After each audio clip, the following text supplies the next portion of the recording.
Welcome to Stand Up Memories. I can't make up my mind whether or not he's a good producer. Michael Zinn. He's a great producer. He stood here for 10 minutes waiting for me, and I had no idea am I a mind reader? No. We got a fantastic guest. We have a waiting great guest. in the wings. Welcome to Stand Up Memories. I am Peter Bales with Jackie the Joke Man Martling, and our terrific guest is Brad Lowery, a comedian and actor. He has great stand-up memories because he's seen it all and done it all. Brad Lowery, welcome. Welcome. Hey. So long ago, I am trying to remember. Were you a Long Island guy or a Connecticut guy? I can't remember if I met you with Brad Axelrod or with Minervini or. No, you met me through Minervini. I started out at East Side Comedy Club. East Side Comedy Club, Long Island's first full-time comedy club that opened in what year? You would know. 1980. And the first comedian on that stage, by the way, Brad, was me. Yeah, really? Yes, I was the host of the formal opening. Of He went on stage when nobody was looking. You know, what are you gonna do? You know. But Brad, so I think of you as a Long Island guy, but you've been all over the place. Well, I started out, like I said, I started out at East Side Comedy Club, and then I ended up moving to New York City, and then I moved to Pennsylvania. You know, so it's been a long time. I've been in the business 38 years, man. 38 years in the business. 38 years. None of us, just nobody can shake it. You know, Yeah. Everybody you started with, they're still doing it on some level, somehow, somewhere, you know. Well, everyone that I started with, I call you guys the GOAT, because you guys are the ones that I was so wrapped up in, you know, seeing you guys on stage. And I'm like, oh my God, they're hysterical. You know, I'm like, I want to be like them, but I couldn't be like all of you.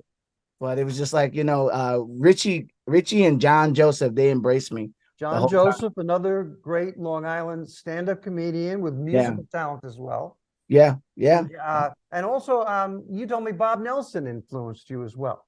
Bob Nelson, believe it or not, I did not know who Bob Nelson was. I saw him on HBO, but when I went and I met him at East Side Comedy Club, I didn't know him until one weekend he was there, and I went to see him, and he put the balloons on, like balloons under his sweater, and I'm like, that's the guy. That's the guy. It's on HBO. Oh my God. But you got to understand, I'm from a place called Decatur, Illinois, so we don't really get to see a lot of famous people. So when we do see famous people, it's like, oh my God, you know, and then I'm like, I'm friends with this dude. Oh my God. Okay. It was great. He's you know, he had some health problems, but he's back. He's right? back. He's back on the boards, as they say. Yeah. So Brad, you at one point were doing 200, imagine that, 200 colleges a year performing. You did a lot of college shows. And it was stupid. Why? Because I had to be up, at the crack of dawn, because I would do like 3 colleges a day. And at the time I was. Wait a minute. You mean 3 college shows, or do a show, go to the next college, and do a show and go to the next college? Yes, sir. That's it. Yeah, it was crazy. Now, who's booking that? Who's putting that? There was Omnipop. I was with Omnipop. We went through, you know, the NACA convention, and the National Association. I never thought I would hear you say, "Who's booking that?" on a podcast. He's trying to get bookings on a. I'm wondering who put somebody through that. And meanwhile, my girlfriend that I live with is Barbara Klein, who's now a partner with Tom and Jagno. So I got to give him all kinds of crap. Without a doubt. Let me tell you something. Joan St. Ange, she used to be with Omnipop, and she would call me, Brad, get up at this time, get out, get on the road, whatever, blah, blah, blah. Just get out. So you're driving hours and hours in the middle of the country from one college to the other. Now, the shows were great, right? Not all. You know, sometimes Joan said, look. I mean, if you're doing a 1 o'clock after, we all did 1 o'clock in the afternoon shows in the cafeteria, where you're competing with the clank of the silverware and a nasty ass stage with a microphone that reverberated every time you took a step. You know, exactly. Bales tells the same story as I do, but I remember working one in New Jersey, and Alan Combs was the opening act, and all you heard was the clank, and most of the people weren't even facing the stage. And this is long before the days of people sitting there on their laptops. I know. Sit there and talk. And I remember he introduced me, and I walked up, and as I walked past him, he said, "It's gigs like this that make the tough ones worthwhile." It's You know, impossible. Alan Combs, who went on to be half of Hannity and Combs. He was yeah. Well, you know, sometimes we had to do it in the hallway as people are just passing by, and you're hoping that Now they'll you're making stop. a joke. You're making a No, joke. no, I'm serious. And Joan would say, Brad, just do it for the money. I'm like, I'm not out here for the money. I'm out here to have a good time. You know, doing it in the hallway. I don't like doing that. It's almost like a street performer. Set that up. Yeah. Are you standing there, or are you on a soapbox, or is there a tiny No, stage? some of them you would just stand in the hallway. And then there was a few that actually had like a little stage where you stand on the stage and you just had the performers they were going by. Did like you have a microphone? Oh yeah, you had the microphone and the speakers right next to the stage. Now you see, But- that's just not right. I don't care what the money is. Now, Yeah. college. I'm sorry, that is not right. It's not right. But that is really funny. I mean, in retrospect, that is looking back, that is we've all had horror gigs, and that I can't imagine. I mean, that makes the horror gigs worthwhile. Trust me, Brad, it wasn't fun. I did a lunchroom at a college. Right. Go up and I'm doing great, and they're laughing hysterically. And then I didn't know what was going on. The entire audience got up and started to walk out, and I'm standing there going, I'm doing great. What's going on here? They're walking. I didn't know it was 10 to 12. They all had a class. They got to go back to class. Yeah. Yeah. You know, that's how it happens. But if it's an auditorium. Now, I got to ask you, as a different. comic, you show up at a college and you say, I'm the comedian, I'm here. Where's the show? What goes through your mind when they point to a hall? Oh, this is the greatest thing I've ever heard. No. They take you think that they're taking you to a room, but they're actually taking you to the hall. So it's like, you're going to be right here. I'm like, what? Now, did you call Tom and Jagno and say, Tom, I just worked a hall? How big was the hall? No, a hall in the hallway. You know, you work in a hall. You know, I called Joan and said, Joan, this can't be happening. We can't do it like this. She said, just do it for the money. Just do it for the money. And I'm like, no, I want to have a good time, you know? And it was great though. Dave Nasser had just about the same amount of colleges as I had. You know, when I was out of Kansas City, right? David Nasser? I think so, yeah. Matter of fact, he had an accident because he had the same amount of colleges and he actually ran off the road. He ran off the road. I think he fell asleep and broke almost every bone in his body. Wow. Well, yeah. That's the tough side of stand-up comedy, I can tell you. But you're driving hours from one college to the other, sometimes in the winter. Yes. So boy, is stand-up comedy glamorous. Wow. But wait, I gotta tell you, the first bed and breakfast that I went to was over by Buffalo, New York, and they controlled the heat. Now, so in other words, I'm freezing. I don't know. See, black people and white people were different when it comes to wintertime. In other words, we want to be warm. You guys want to be warm under the cover. No, I want to be warm when I get from under the cover and go into the bathroom. You know, so it was freezing. I said, Joan, please don't ever put me in another bed and breakfast ever. Right. But I got to love them. Now, hold on. Now you're staying at a bed and breakfast, or you're performing at a bed and breakfast? No. So in other words, they put you up at a bed and breakfast. Yes, they put me up in the bed and breakfast. Yes. Yeah. And so at least you got breakfast. Yeah. I have, Brad. I had the sniffles at breakfast. So cold. This is a classic story of making, I guess, lemonade out of lemons. Yeah, right. He knows what I'm building up to. I still laugh at this. And when you told me. Oh, no. I don't know. Was it Brooklyn or Queens? Brad had to Brooklyn. go to the bathroom. Brooklyn. It was in Brooklyn. Brad had to go to the bathroom. And in certain parts of Brooklyn, you can't be black and find a bathroom easily. You take it from here. Right.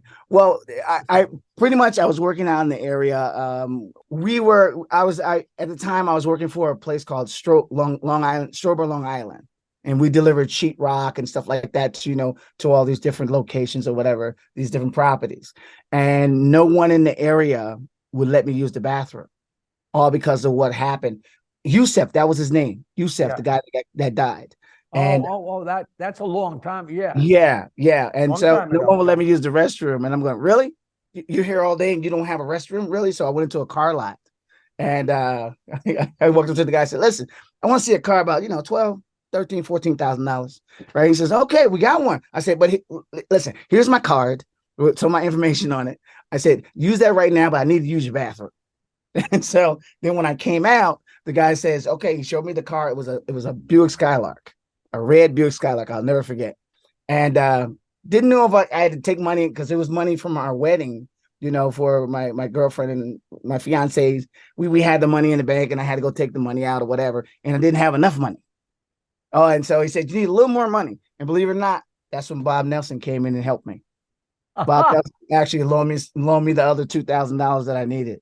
But he goes into a car dealership because he's having trouble finding a I thought bathroom. you were going to say after you use the bathroom, you're just going to say thank you. I don't. No, he no. I didn't think I was going to get the car. I didn't have any credit. They called me the next day and said, you got the car. I'm like, what? And they said, but you need just a little more money. And I said, how much? He said, 2,000. I said, that's not a little bit of money. And then what happened the following month, this is where Peter was talking. There was a Buick dealership right across the street from Eastside Comedy Club, not far from Eastside Comedy Club. And I went in there to have my car service, and they asked, why did you get the car way out there? I said, because I had to use the bathroom.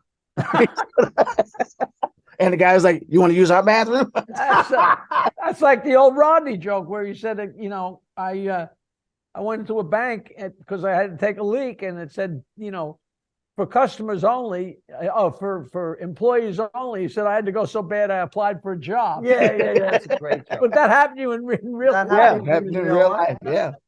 That was the beginning of my credit right there. That's so funny. Now, I don't know if you remember this, but I remember this. Brad, I was actually doing a college with Brad, and it might have been Pennsylvania, might have been somewhere in New Jersey. And we're driving together and we're on the highway. And Brad says he's got the directions. We got about 40 miles to go on this highway, but I'm going to pull off because I have to go to the bathroom. Yeah.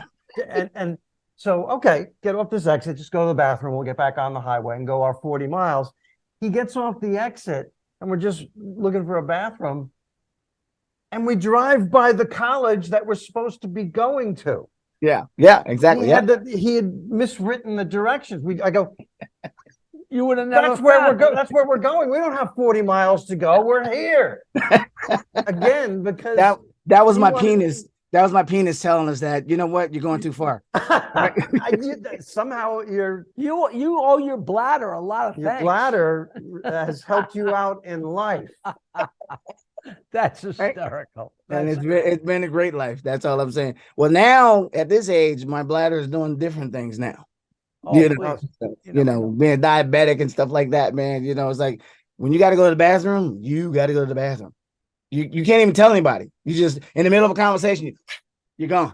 I'm older than you. I go to the bathroom, and by the time I am ready to walk out the bathroom door, I have to turn around and go back and yeah. Part two. There's two. There's two. Yeah. There's the sugar that comes out first, and then the real pee comes out. Right. So and then being diabetic, you have what they call pre-pee. It's pre-pee. Pre-pee. I'm gonna Google that later. Hey, you've been on the road and you've been on the road. Do you look back on that fondly, or do you look back on the road as, man, those were tough times? No, I look back on the road as, in other words, it brought me to who I am today. And everything that I experienced, because I have an interview that's coming out, and it's called Did I Make It? And even though I don't have all the money and this and that or the fame, I made it. All of us made it. We all got a chance to work with famous people. We got a chance to go around the world, work on ships and different things like that, entertain in front of, big audiences, small audiences. And it's been a pleasure, man. So just the fact that we're still here speaks, there's different. Some people look back at their lives and remember bad things. And I remember being in the middle of something horrible and saying to my friends, what really pisses me off about this is in 2 weeks, this is going to be the greatest story ever. Yeah, right now, it sucks so bad, because if you can, of course you want to look back at it, That's exactly once it. you start telling the stories of it, yeah. even if it's a horror show, it's just entertaining, and then people start laughing, and you realize, wow, that was really great, Oh, we all have those stories. I have to tell you, believe it or not, 2 weeks ago, out of 38 years, this road gig that I did with a couple people that you might not know, Cisco Hernandez. He books clubs out in Pennsylvania, I know, and I've heard of him. Mike Keegan. Mike Keegan is a friend. Right. Well, we did a road gig. We went to Virginia Beach. I have never had so much fun in a car in my life. And that I was mean, 2 weeks ago. yeah, It doesn't get old for you. no, not at all. But I gotta tell you, because a Cisco rented a beautiful van that had leather seats, and I'm like, okay, I'm sitting in the back so I can use my computer. Right. So Cisco's driving, and then Mike is in the passenger side. And on our way back from the gig, we're talking about everyone has a Richie Burns story. Richie Right. Byrne is a very funny, super duper Long Island comedian. Oh my God. I'll tell you the story in just a second. So Mike, we're talking about him. So Mike texts Richie. And so now I'm texting him at the same time.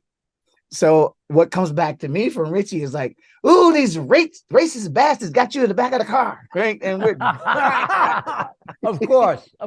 right. Cisco almost loses it, right? Because he's almost choking from what Richie wrote. And I was like, oh my God, there's another Richie Burns story in my life right now. But the guy, it was just, that was the best road gig. We did a gig for the Navy. They were having a reunion. And man, it was beautiful, man. Beautiful. And Cisco paid for everything. And I got to tell you that you guys remember those days when everything was paid for us. That makes the Right. whole thing, Oh, and then that's it. You had the drinks, the food, everything, the hotel, everything was paid for you. That And was the days before you went to the hotel and you had to give them your credit card. It used to be the booker put the credit card down, and Yes, How can we explain this to people who are watching who are not comedians? It's a show, and the show is everything. And the camaraderie and the fun with the other comedians leading up to the show is a special feeling.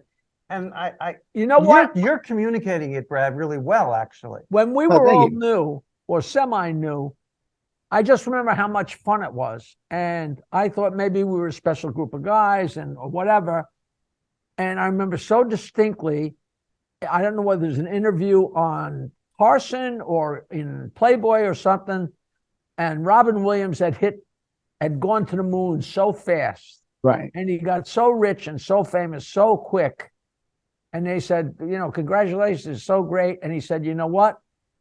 I still miss the car.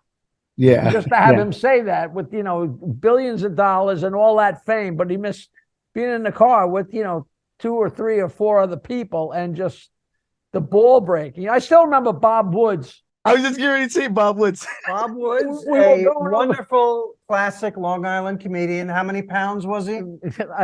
300 pounds, the round mound of sound. I remember we were going over the George Washington Bridge, and he goes, you're a comic when it's the 4th night this week that you've been in New Jersey and it seems normal.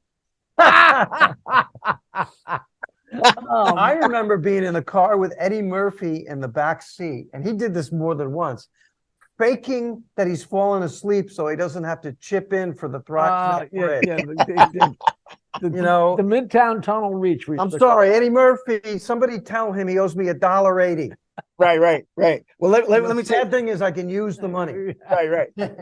Bobby Woods. I had to. You remember back in the day, a lot of the headliners didn't have a car. So they would hire, the MC or the middle, to go pick up the headliner. So, of course, Bobby Woods didn't have a car. So I had to pick up Bobby, and I had my girlfriend with me. And we're doing a John Schuler gig at some racquetball club. In Connecticut. Oh, it's packed. It was packed. Right. Now, I just started. I only have 20 minutes worth of material. That's all I have. I don't know how to improv. I don't know how to do any of that. Or, even just off the cuff, I just can't do it.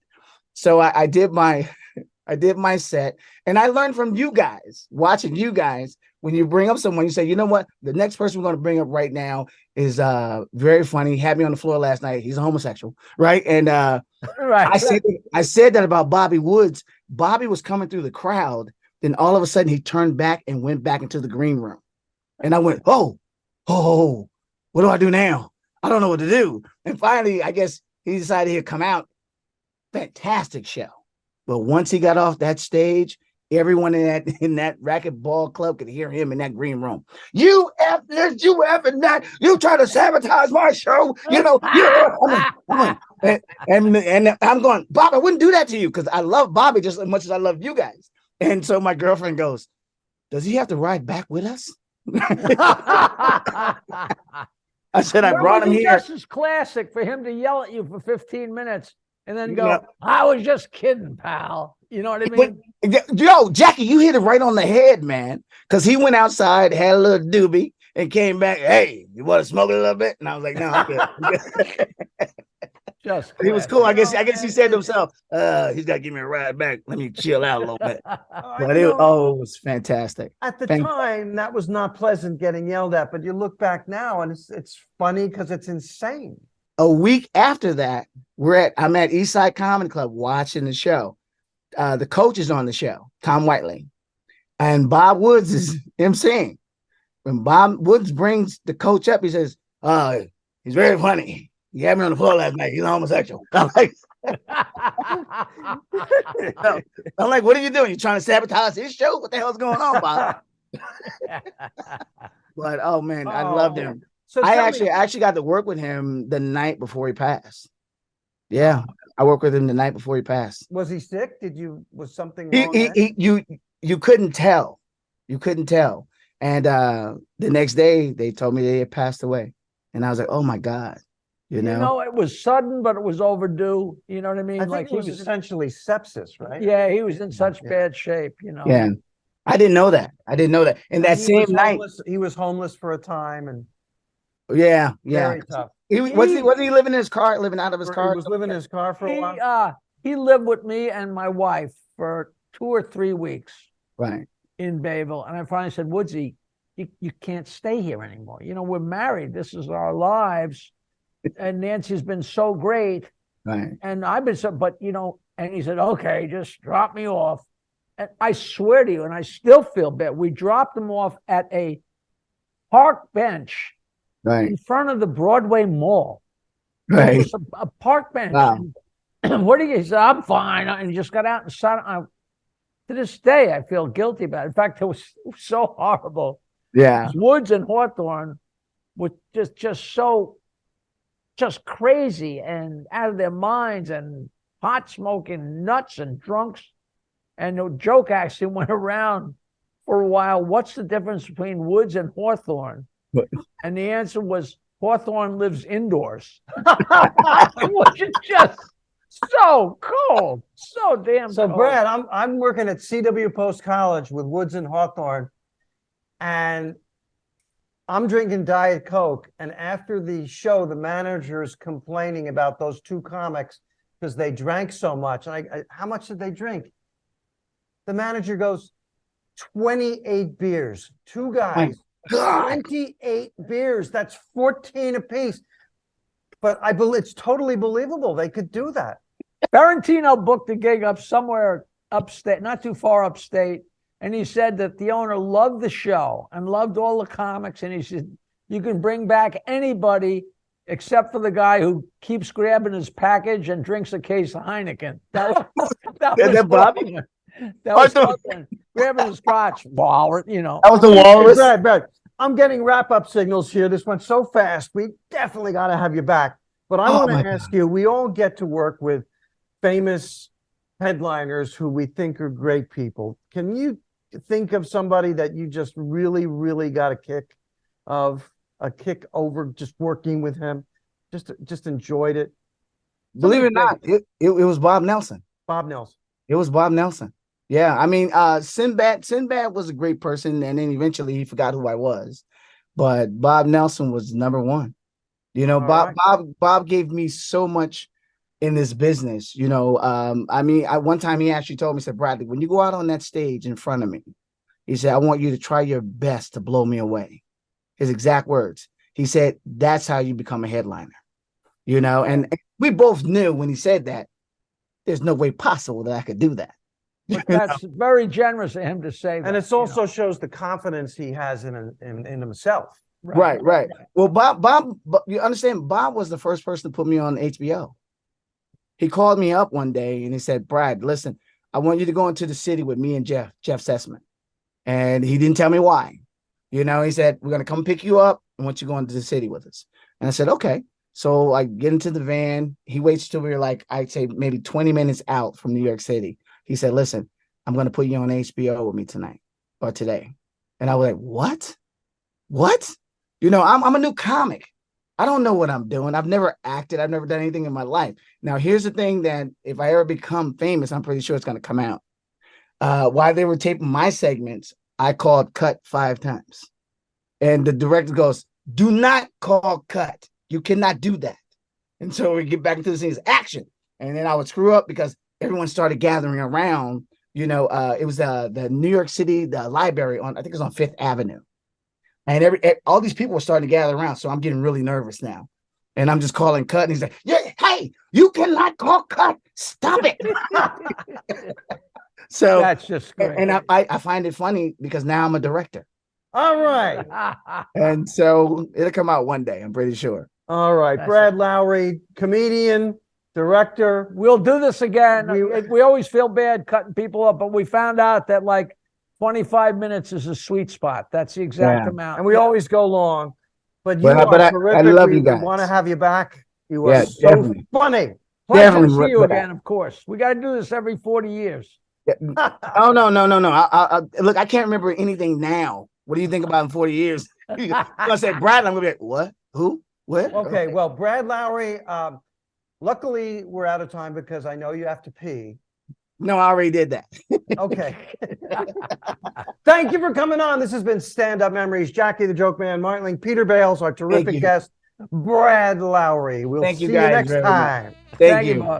That was a pretty good episode. A new episode every Wednesday with me, Peter Bales, Jackie the Joke Man Martling, comedians, interesting people. Leave a comment. We're gonna get what am I saying? I don't know. We're gonna get back to you. We will respond to your comment. StandUpMemories.com. If you go there, it shows all the different All platforms. Spotify, we're on everything. Every Wednesday. Stand Up Memories. Every Wednesday. A new episode.